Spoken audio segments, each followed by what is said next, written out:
네, 4월 17일에 올라가는 영상입니다. 앞선 영상에서 그랜버드 단종설이 제기됐다고 했죠.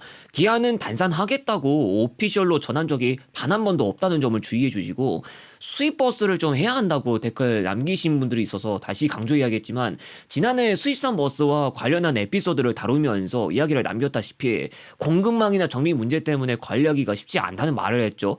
중국산 버스가 지금도 돌아다니고는 있지만 초기 투자 비용 때문에 들였을 것도 배제하지 못하고, 중국산 버스도 피하지 못했던 게 정비 문제였습니다. 부디 그랜버드 단산과 같은 부정적인 이야기가 사실이 아니기만을 바라고 있어야겠지만, 기억해둬야 할 점은 현재는 대우버스 국내 공장 철수한 이후 시점이고, 디젤과 CNG 고급 좌석 버스가 현대자동차 그룹 쪽으로 주문량이 굉장히 쏠렸습니다. 영화 여객이 프리미엄 버스 노선망을 확장합니다. 오는 5월 11일부터 서울 남부 구례 하동 노선의 프리미엄을 운행하고, 부산교통과 함께 우등과 프리미엄 6대2 비율로 배치됩니다. 부산 영화대한 프리미엄 버스 노선망이 조금씩 늘어나고 있죠. 최초의 시외 프리미엄 배치 운수사라는 수식어도 붙는데, 시외 프리미엄을 서울 남부 진주 노선부터 배치했고요. 한동안 이 노선에서만 프리미엄 배치했다가 이번 연도에 대한여객이 부산 사상 전주 노선에도 배치하기 시작하고, 이제는 하동과 구례에도 배치하기 시작하죠. 서울 남부 착발 노선이 통영 방향도 남아있기는 한데, 진주차 쪽은 아직까지 프리미엄 버스 배차한 바가 없습니다. 5월 1일 인천국제공항에서 대전 서남부 터미널로 들어가는 차량편이 없어집니다. 대전 서남부 착발이 하루 1회 있었는데 운행 순서를 모두 조정하게 되면서 이제는 적어도 유성에서부터 이용해야 합니다. 기존에는 대부분 차량편이 세종 터미널에서 시정착했고 하루 5회만 유성에도 들어갔는데, 같은 날에 유성 복합터미널까지 모든 차량편이 들어가는 곳으로 조정되고 출발 시간도 어느 정도 변경됩니다.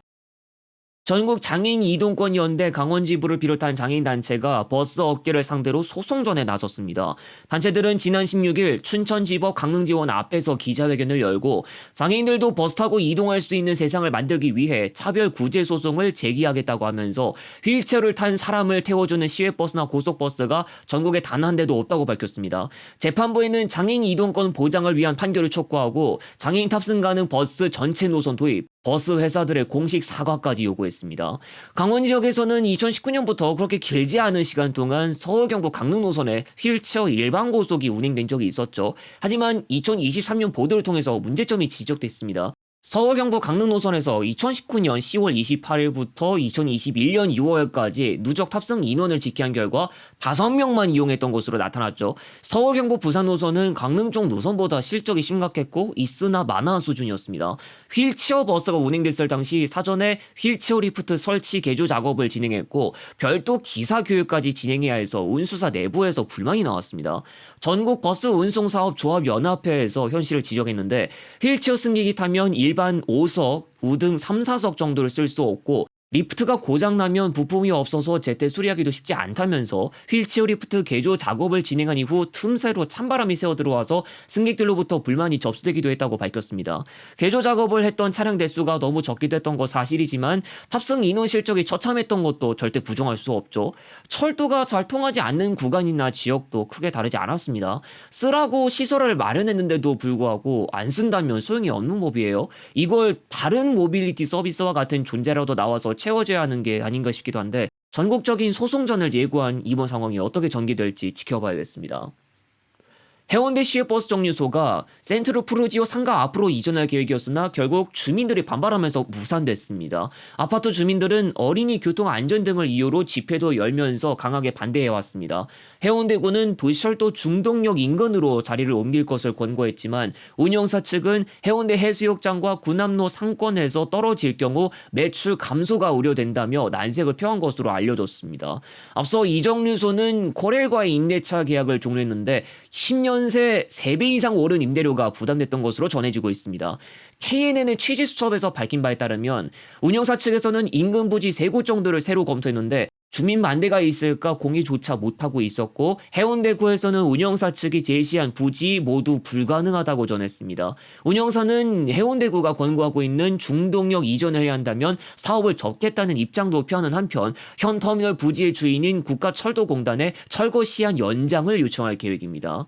어쨌든 구청이 권고는 했지만 운영사가 중동역으로는 안 가겠다는 입장은 변치 않고, 아무래도 다른 원인도 무시하지 못하겠죠. 어쨌든 행정이 나왔긴 했지만 하루아침에 운수사가 없어질 수도 있게 됐습니다. 해운대 고속이 담당하는 노선 수가 적긴 하지만 해운대구와는 상관없는 노선도 맞곤 하는데 그런 노선까지 모두 장담할 수 없게 됐고 동네 경유도 하는 노선이 있는데 동네마저도 영향을 피할 수 없게 됐습니다. 현재 전주에 본사를 두고 있는 시외버스 운수사 대한고속이 본사 이전을 추진합니다. 이번 주 정읍시와 대한고속 간 업무 협약을 체결했는데 대중교통의 효율적인 운영 체계를 구축하고 본사를 전주에서 정읍으로 이전하는 내용을 담고 있습니다. 대한고속은 오는 2028년까지 단계적으로 이전을 완료하기로 했고 차량 규모는 시외버스 30대, 정읍시내버스 53대, 농어촌버스 30대 등입니다. 대한고속은 전부권 시외버스 운수사죠. 전부권 시외버스 운수사들은 모두 전주에 본사가 소지하고 있다는 것이 특징인데 이번 업무협약 체결을 통해 대한고속이 전주를 떠나게 됐습니다. 아시아나항공이 항공동맹 스타어얼라이언스 로고를 기체 표면에서 지원하고 있습니다. 아직까지 스타어얼라이언스에서 탈퇴한 것은 아니지만 대한항공 통합을 앞둔 사전 준비 차원인 것으로 보이고 있습니다. 업계에서는 대한항공과의 통합이 마무리되는 시점에 맞춰 아시아나항공의 스타어얼라이언스 탈퇴가 이루어질 것으로 전망하고 있습니다. 올해 12월 17일부터 아시아나항공은 스타어얼라이언스 소속 항공편 연결 예약 서비스를 중단합니다.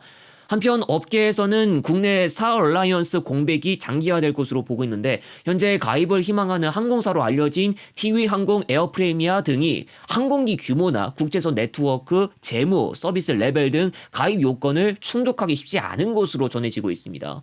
스타어얼라이언스가 국제선 장거리 네트워크가 강한 항공사를 선호하는데 라운지나 1등석 등 고급 서비스 유지도 필요한 데다가 국내 항공사 중 아시아나항공을 대체할 회원사가 단기간 내 등장하기 어렵다는 분석이 나오고 있습니다. 앞으로 며칠 내로 인천공항 충주 공개될 예정입니다. 그리고 2024년에 리뉴얼된 바 있는 서울 충주 에피소드도 이번 달 다시 한번 리뉴얼을 거칩니다. 다음 영상에서 다시 오겠습니다.